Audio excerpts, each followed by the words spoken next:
Buku Think and Grow Rich, bab 12. Pikiran bawah sadar, rantai penghubung. Langkah ke-11 menjadi kaya. Pikiran bawah sadar berisi satu bidang kesadaran, di mana setiap dorongan pemikiran yang mencapai kesadaran melalui panca indera diklasifikasikan dan dicatat. Dan dari situ pemikiran bisa dipanggil kembali atau diambil seperti surat-surat yang diambil dari lemari arsip. Pikiran bawah sadar menerima dan mengarsipkan kesan, rasa, atau pemikiran, tidak peduli apapun sifatnya. Atas kemauan sendiri Anda bisa menanamkan dalam pikiran bawah sadar Anda rencana, pemikiran, atau tujuan apapun yang Anda mau ubah ke dalam padanan fisik atau moneternya. Pikiran bawah sadar mula-mula bertindak terhadap keinginan dominan yang telah dipadukan dengan pikiran emosional, seperti keyakinan. Pertimbangkanlah hal ini terkait dengan instruksi yang diberikan dalam bab kemauan untuk mengambil 6 langkah yang diuraikan garis besarnya di situ, dan instruksi yang diberikan dalam bab tentang membuat dan melaksanakan rencana, maka Anda akan memahami pentingnya pemikiran yang disampaikan. Pikiran bawah sadar bekerja siang dan malam melalui metode prosedur yang tidak diketahui. Pikiran bawah sadar menarik daya dari intelijensi tanpa batas untuk memperoleh kekuatan yang digunakan untuk mengubah kemauan kita menjadi padanan fisiknya, selalu menggunakan media paling praktis untuk mencapai hasil akhir. Anda tidak bisa sepenuhnya mengendalikan pikiran bawah sadar, tetapi atas kemauan sendiri Anda bisa menyerahkan kepadanya rencana, keinginan, atau tujuan yang ingin Anda ubah menjadi bentuk konkret. Bacalah kembali instruksi cara menggunakan pemikiran bawah sadar dalam bab mengenai sugesti pribadi. Banyak sekali bukti untuk mendukung kepercayaan bahwa pikiran bawah sadar merupakan mata rantai yang menghubungkan antara pikiran fana manusia dan intelijensi tanpa batas. Pikiran bawah sadar merupakan perantara yang bisa kita gunakan untuk menarik kekuatan dari intelijensi tanpa batas. Pikiran bawah sadar mengandung proses rahasia, di mana dorongan mental dimodifikasi dan diubah menjadi padanan spiritual.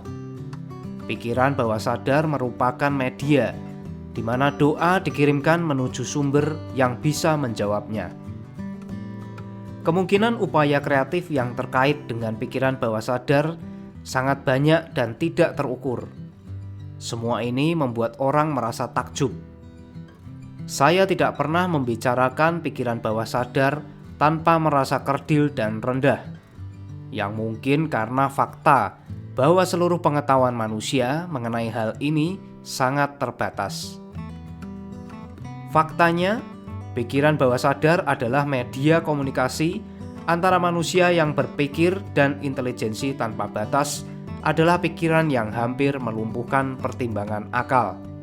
Setelah Anda menerima eksistensi pikiran bawah sadar sebagai realitas, serta memahami kemungkinannya sebagai media untuk mengubah kemauan Anda menjadi padanan fisik atau moneternya, Anda akan memahami seluruh arti penting instruksi yang diberikan dalam bab mengenai kemauan. Anda juga akan mengerti mengapa Anda berulang kali diperingatkan untuk memperjelas kemauan Anda dan menuliskannya. Anda juga akan mengerti perlunya kegigihan dalam melaksanakan instruksi tersebut. Ke-13 prinsip yang telah diuraikan merupakan stimulan yang bisa membuat Anda memperoleh kemampuan mencapai dan mempengaruhi pikiran bawah sadar Anda. Jangan merasa patah semangat kalau Anda tidak bisa melakukannya ketika pertama kali mencoba. Ingat bahwa pikiran bawah sadar bisa diarahkan secara sukarela, hanya melalui kebiasaan.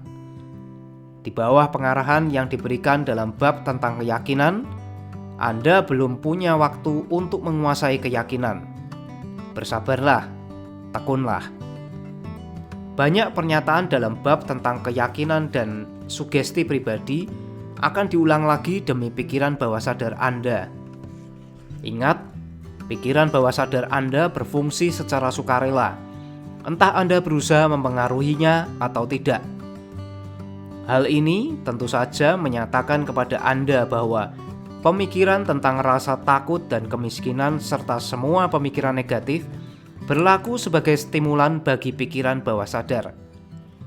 Kecuali Anda menguasai semua dorongan ini dan memberinya umpan yang lebih baik. Pikiran bawah sadar tidak akan berhenti bekerja. Kalau Anda tidak menanamkan kemauan dalam pikiran bawah sadar, maka yang masuk ke dalamnya adalah pemikiran yang diakibatkan oleh kelalaian Anda. Kami sudah menjelaskan bahwa dorongan pemikiran, baik negatif maupun positif, terus-menerus mencapai pikiran bawah sadar dari 4 sumber yang disebutkan dalam bab tentang transmutasi seks. Untuk sekarang ini, cukup bagi Anda untuk mengingat-ingat bahwa Anda hidup setiap hari di tengah-tengah segala macam dorongan pemikiran yang mencapai pikiran bawah sadar tanpa sepengetahuan Anda. Beberapa dorongan ini negatif dan lainnya positif. Sekarang Anda terlibat dalam percobaan menutup aliran dorongan negatif dan secara sukarela ikut mempengaruhi pikiran bawah sadar Anda melalui dorongan kemauan yang positif. Setelah Anda mencapai ini, Anda akan memiliki kunci yang membuka pintu menuju pikiran bawah sadar. Lagi pula, Anda akan mengontrol pintu itu sepenuhnya, sehingga tidak ada pemikiran tidak dikehendaki yang mempengaruhi pikiran bawah sadar Anda. Segala-galanya yang diciptakan manusia dimulai dalam bentuk dorongan pemikiran. Manusia tidak bisa menciptakan apapun yang sebelumnya tidak terkandung dalam pikiran. Melalui bantuan imajinasi, dorongan pemikiran bisa dirakit menjadi rencana. Imajinasi, selama dikendalikan, bisa digunakan untuk menciptakan rencana atau tujuan yang menuntun kepada kesuksesan dalam pekerjaan yang kita pilih. Dorongan pemikiran yang dimaksudkan untuk ditransmutasikan ke padanan fisiknya secara sukarela ditanamkan dalam pikiran bawah sadar. Harus melewati imajinasi dan dipadukan dengan keyakinan. Perpaduan keyakinan dengan rencana atau tujuan yang dimaksudkan untuk disampaikan kepada pikiran bawah sadar hanya bisa dilakukan melalui imajinasi. Dari pernyataan tersebut di atas, Anda akan segera mengetahui bahwa penggunaan pikiran bawah sadar secara sukarela memerlukan koordinasi dan penerapan semua prinsip ini. Ella Wheeler Wilcox memberi bukti pemahaman kekuatan bawah sadarnya ketika dia menulis, "Kau tak pernah tahu apa yang bisa diperbuat pikiran, apakah membawa rasa benci atau cinta. Karena pikiran adalah benda dengan sayap berkepak. Lebih cepat daripada merpati pos. Mereka mengikuti hukum semesta. Masing-masing menciptakan kreasinya sendiri dan bergegas membawa kembali apapun yang keluar dari pikiran." Ella Wilcox memahami kenyataan ini, bahwa pikiran yang keluar dari pemikiran kita juga terkait erat dengan pikiran bawah sadar kita. Mereka menjadi magnet, pola, atau cetak biru yang mempengaruhi pikiran bawah sadar ketika mengubah pikiran menjadi padanan fisiknya. Pikiran memanglah suatu hal, karena setiap hal material dimulai dari bentuk energi pikiran. Pikiran bawah sadar lebih peka terhadap pengaruh dorongan pemikiran yang dipadukan dengan perasaan atau emosi, daripada apa yang semata-mata berasal dari bagian pikiran yang melakukan pertimbangan. Pada kenyataannya, banyak bukti yang mendukung teori bahwa hanya pemikiran yang disertai emosi yang punya pengaruh tindakan terhadap pikiran bawah sadar. Kita semua tahu kalau emosi atau perasaan yang mengatur kebanyakan orang. Memang benar bahwa pikiran bawah sadar lebih cepat tanggap dan lebih cepat terpengaruh oleh dorongan pemikiran yang terpadu secara baik dengan emosi. Maka lebih penting untuk lebih sering merasakan emosi yang lebih berguna. Ada 7 emosi positif utama dan 7 emosi negatif utama. Emosi negatif secara sukarela menyuntikkan dirinya ke dalam dorongan pemikiran, yang memastikan masuknya ke pikiran bawah sadar. Emosi positif harus disuntikkan melalui prinsip sugesti pribadi ke dalam dorongan pemikiran yang kita inginkan agar masuk ke pikiran bawah sadar kita. Instruksi telah diberikan dalam bab tentang sugesti pribadi. Semua emosi ini atau dorongan perasaan bisa disamakan dengan ragi di dalam roti, sebab mengganti unsur tindakan yang mengubah dorongan pemikiran dari keadaan pasif ke keadaan aktif. Dengan demikian kita bisa mengerti mengapa dorongan pemikiran yang dipadukan dengan baik dengan emosi bisa lebih siap untuk bertindak ketimbang dorongan pemikiran yang berasal dari pertimbangan akal semata. Anda harus mempersiapkan diri untuk mempengaruhi dan mengontrol pendengar di dalam pikiran bawah sadar Anda supaya bisa menyerahkannya kepada kemauan untuk memperoleh uang yang ingin Anda ubah menjadi padanan moneternya. Maka penting sekali agar Anda memahami metode pendekatan kepada pendengar di dalam. Anda harus bicara dalam bahasanya. Kalau tidak, maka pendengar ini tidak akan mempedulikan seruan Anda. Pendengar ini sangat memahami bahasa emosi atau perasaan. Kita akan bahas di sini 7 emosi positif utama dan 7 emosi negatif utama, supaya Anda bisa menarik yang positif dan menghindari yang negatif ketika memberikan instruksi kepada pikiran bawah sadar Anda. 7 emosi positif utama. Emosi kemauan, emosi keyakinan, emosi cinta, emosi seksual, emosi antusiasme, emosi romansa, emosi harapan. Masih ada emosi positif lainnya, tetapi ketujuh emosi ini adalah yang paling kuat, yang paling lazim digunakan dalam upaya kreatif. Kuasailah ketujuh emosi ini. Semua bisa dikuasai hanya dengan penggunaannya. Maka emosi positif lainnya akan berada di bawah komando Anda ketika Anda memerlukannya. Ingat, dalam hubungan ini, bahwa Anda sedang mempelajari buku yang dimaksudkan untuk membantu Anda mengembangkan kesadaran akan uang dengan mengisi pikiran Anda dengan emosi positif. Kita tidak akan bisa menjadi orang yang sadar akan uang jika mengisi pikiran kita dengan emosi negatif. 7 emosi negatif utama untuk dihindari. Emosi rasa takut, emosi kecemburuan, emosi kebencian, emosi pembalasan dendam, emosi keserakahan, emosi percaya tahayul, emosi kemarahan. Emosi positif dan negatif tidak bisa menempati pikiran pada saat bersamaan. Kalau emosi positif tidak mendominasi, maka emosi negatiflah yang mendominasi. Anda bertanggung jawab untuk memastikan bahwa emosi positif menggantikan pengaruh yang mendominasi dalam pikiran Anda. Disinilah hukum kebiasaan akan membantu Anda. Bentuklah kebiasaan menerapkan dan menggunakan emosi positif.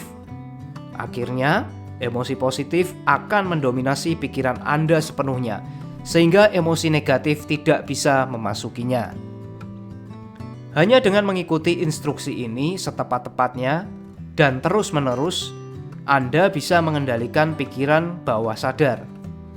Kehadiran satu emosi negatif saja dalam pikiran sadar Anda sudah cukup untuk merusak semua perubahan bantuan konstruktif dari pikiran bawah sadar Anda. Kalau Anda orang yang suka mengamati, Anda pasti pernah memperhatikan bahwa kebanyakan orang berpaling kepada doa setelah segalanya gagal. Atau kalau tidak, mereka berdoa secara otomatis dengan mengucapkan rentetan kata-kata yang tidak ada artinya. Dan karena faktanya orang hanya berdoa setelah segala hal lainnya gagal, mereka berdoa dengan pikiran penuh rasa takut dan keraguan, yang merupakan emosi untuk landasan tindakan pikiran bawah sadar dan diteruskan kepada intelijensi tanpa batas. Dengan cara yang sama itu, pula lah emosi yang diterima oleh intelijensi tanpa batas dan digunakan sebagai landasan tindakan. Kalau Anda berdoa untuk suatu hal, sementara Anda berdoa dengan rasa takut, doa Anda diterima atau tidak, atau doa Anda akan dijawab atau tidak oleh intelijensi tanpa batas, maka doa Anda akan sia-sia belaka. Kadang-kadang doa memang menghasilkan realisasi yang diminta oleh orang-orang yang berdoa. Kalau Anda pernah menerima apa yang Anda doakan, galilah ingatan Anda, dan ingatlah kembali kekuatan pikiran Anda yang sesungguhnya ketika Anda berdoa. Dan Anda akan mengetahui secara pasti bahwa teori yang diuraikan di sini lebih dari sekedar teori. Saatnya akan tiba ketika sekolah dan lembaga pendidikan di negara ini akan mengajari ilmu sains berdoa. Lagi pula, doa akan teredukasi menjadi ilmu sains. Ketika saat itu tiba, akan tiba segera umat manusia siap dengan ini dan membutuhkannya. Tidak ada seorang pun yang akan mendekati pikiran semesta dalam keadaan takut, karena tidak akan ada lagi emosi rasa takut. Ketidaktahuan tahayul dan salah ajar akan hilang. Kalau Anda merasa kalau nubuat ini dibuat-buat, tinjaulah kembali ras manusia. Kurang dari 100 tahun yang lalu, manusia percaya bahwa petir adalah bukti kegusaran Tuhan dan menjadikan mereka takut kepada petir. Sekarang, karena kekuatan keyakinan, manusia telah memanfaatkan petir dan menjadikannya tenaga penggerak roda industri. Beberapa puluh tahun yang lalu, manusia percaya ruang angkasa di antara planet-planet hanyalah ruang hampa yang terbentang tanpa apa-apa pun. Sekarang, karena kekuatan keyakinan yang sama, manusia tahu bahwa jauh dari kosong atau hampa, ruang angkasa di antara planet-planet sangatlah hidup, yaitu bentuk getaran tertinggi yang kita ketahui, duga, kira merupakan getaran pikiran. Lagi pula manusia tahu bahwa energi yang hidup, berdetak dan bergetar ini yang menyebarkan setiap atom materi dan mengisi setiap celah ruang angkasa, menghubungkan setiap otak manusia dengan otak manusia lainnya. Alasan apa yang manusia percayai bahwa energi yang sama ini tidak menghubungkan setiap otak manusia dengan intelijensi tanpa batas? Tidak ada jalan pintas antara pikiran terbatas kita dengan intelijensi tanpa batas. Komunikasinya hanya membutuhkan kesabaran, keyakinan, kegigihan, pemahaman, dan kemauan tulus untuk berkomunikasi. Lagi pula, pendekatan ini bisa dibuat oleh kita sendiri. Pendoa yang dibayar itu tidak ada manfaatnya. Intelijensi tanpa batas tidak bisa melalui wakil. Anda harus secara langsung berkomunikasi, tidak bisa tidak. Anda bisa saja membeli buku doa dan mengulanginya sampai mati, namun tidak akan membantu apa-apa. Pikiran yang Anda ingin untuk bisa berkomunikasi dengan intelijensi tanpa batas harus mengalami transformasi, seperti yang bisa diberikan hanya melalui pikiran bawah sadar Anda sendiri. Metode yang mungkin Anda gunakan untuk berkomunikasi dengan intelijensi tanpa batas sama dengan apa yang digunakan oleh getaran suara ketika dikomunikasikan oleh radio. Kalau Anda memahami prinsip kerja radio, tentu saja Anda tahu bahwa suara tidak bisa dikomunikasikan sebelum diubah menjadi satu getaran yang tidak bisa dideteksi oleh telinga manusia.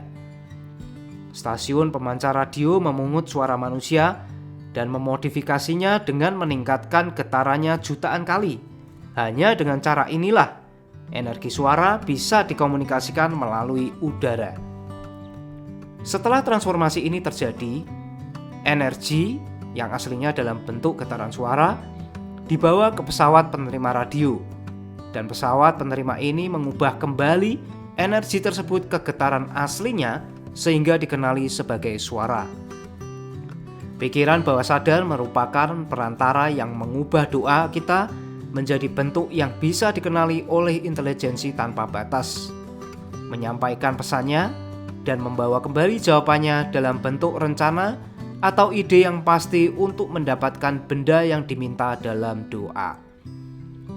Pahamilah prinsip ini dan Anda akan tahu mengapa kata-kata belaka yang dibaca dari buku doa tidak bisa dan tidak akan menjadi sarana komunikasi antara pikiran manusia dan intelijensi tanpa batas.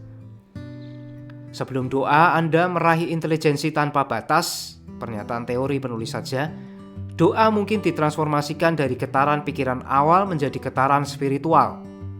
Keyakinan adalah satu-satunya sarana yang akan memberi pikiran Anda sifat spiritual. Keyakinan dan rasa takut tidak bisa disatukan. Ketika keyakinan ada, rasa takut tidak boleh ada.